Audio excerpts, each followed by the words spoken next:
Philips लिखते हैं कि जेरूसलम को लेकर दोनों पक्षों की भावनाओं को देखते हुए दोनों पक्षों के लिए पीछे हटाना आसान नहीं था, लेकिन अगले 1 साल में दोनों की स्थिति काफी नरम हो गई थे।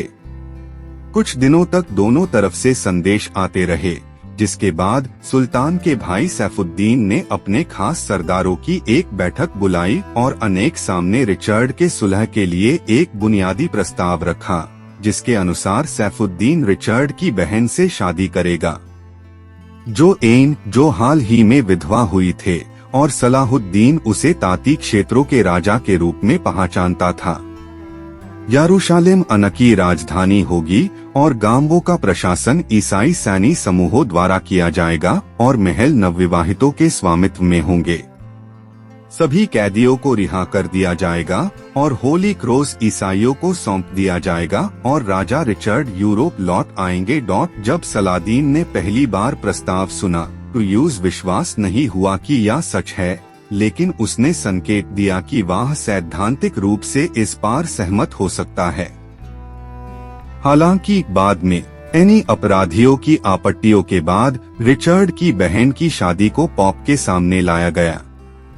उन्होंने कहा कि अगर पॉप रोम मना करें तो ये युवा अपनी भतीजी की शादी सैफुद्दीन से कर सकते हैं और आइसेक लाए उन्हें किसी की इजाजत की जरूरत नहीं है। जब खबर आई कि क्रूसदास यरूशलेम पर हमला कराने के लिए तैयार है तो मुसलमान भी युद्ध की स्थिति में आ गए। सैफुद्दीन हरावल दस्ते का प्रभारी था। रिचर्ड शहर से 26 किलोमीटर दूर था। शहर की यात्रा आसान नहीं थे, लेकिन इतिहास बताता है कि इस दौरान भी कुछ राजनीतिक और निजी घटनाएं हुई जिनका असर एनईटीआर टीवी पर पड़ सकता था। दमिश्क में सुल्तान के एक चचेरे भाई की MRTU हो गई और बहाउद्दीन लिखते हैं कि सुल्तान को बहुत दुख हुआ। फिर नवंबर की शुरुआत में जब रामल्ला में दोनों सेनाएं आमने सामने थीं और तनाव बढ़ गया था, तब सुल्तान को एक पत्र मिला जिसे पढ़कर वह रोने लगे और अनेक कई सहयोगियों की भी आंखों में आंसू आ गए। जब उन्होंने यूज देखा इस हालत में चला गया, अंततः सुल्तान ने कुछ लोगों को उत्तर में एक अभियान में अपने भतीजे टेक्युद्दीन की MRTU की घोषणा करके सारी चिंता दूर कर दी, लेकिन उन्होंने सभी को इस खबर को प्रचारित कराने से मना किया। लेकिन इस दौरान भी कूटनीतिक बैठकें जारी थीं। सैफुद्दीन और रिचर्ड के बीच नवंबर में दोस्ताना मुलाकात हुई थे। दोनों तरफ विशाल तंबू लगाए गए और उपहारों और विशेष रूप से तैयार की गए व्यंजनों का आदान प्रदान किया गया। सैफुद्दीन ने 7 बहुमूल्य ऊंट और एक तंबू उपहार में दिया था। रिचर्ड ने मुस्लिम संगीत सुनने की इच्छा व्यक्त की, इसलिए सैफुद्दीन ने वीणा बजाने वाली एक महिला को बुलाया, जिसे खूब सराहा गया। जाहिर तौर पर दोनों एक दूसरे से मिलकर खुश थे, लेकिन दोनों पक्षों के पत्रकार दोनों नेताओं की मंशा पर संदेह जताते रहे। राजा रिचर्ड ने सैफुद्दीन के सामने एक बार सलाहुद्दीन से मिलाने की इच्छा व्यक्त की और जब सलाहुद्दीन के पास निमंत्रण पहुंचा तो उन्होंने फिर से मना कर दिया और कहा कि राजाओं को बिना समझौते के नहीं मिलना चाहिए। फिलिप्स लिखते हैं कि अयूबी की खुशमिजाजी एक समय ईसाई खेमे में आतंक का स्रोत दी।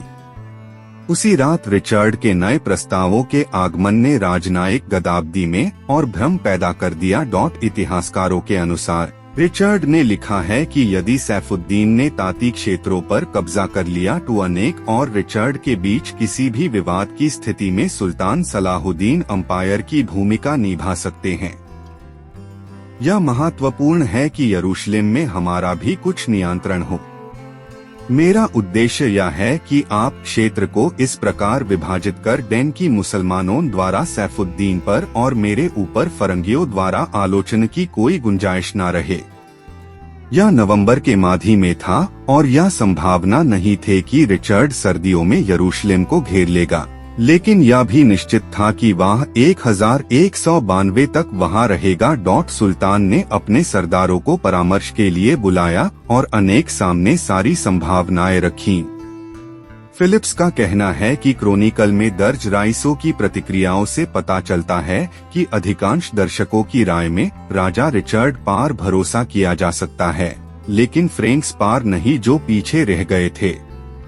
अन्ना की बातों से यह भी पता चल रहा है कि अक्का की हार का गुस्सा अब शांत हो चुका है।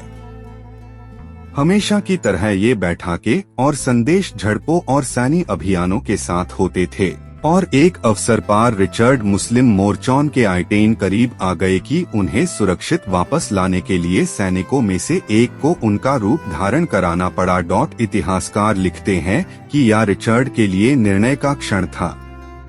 वर्षों के अभियान, हजारों मील की यात्रा और एकड़ शहर पर विजय के बाद अब वे यरूशलेम से कुछ मील की दूरी पार द अनेक साथी और सैनिक आगे बढ़ाने के लिए उत्सुक थे, लेकिन अनेक लाया आसान निर्णय नहीं था। सैन्य दृष्टि से अन्न की आपूर्ति लेन बहुत लंबी हो गई थे। अक्का की सफलता में पोर्ट एक्सेस ने महत्वपूर्ण भूमिका निभाई। यहाँ वे किसी भी तरह की मदद से 50 किमी दूर द पास के छोटे शहरों और कस्बों को एक रणनीति के तहत सुल्तान सलाहुद्दीन ने स्वयं नष्ट कर दिया और खाली करा लिया। बाद मुसलमान क्रूसदार्स को भ्रमित कराने में सक्षम थे। सर्दियों में किसी भी तरह की घेराबंदी किसी भी सेना के लिए मुश्किल होती। फिलिप्स लिखते हैं कि वह ईसा मसीह के शहर को मुसलमानों से मुक्त कराने के सपने को पूरा कराने की इच्छा से अनेक सामने ईदा, लेकिन एक नेता के रूप में अनेक ऊपर अपने हजारों लोगों के लिए एक बड़ी जिम्मेदारी भी थे।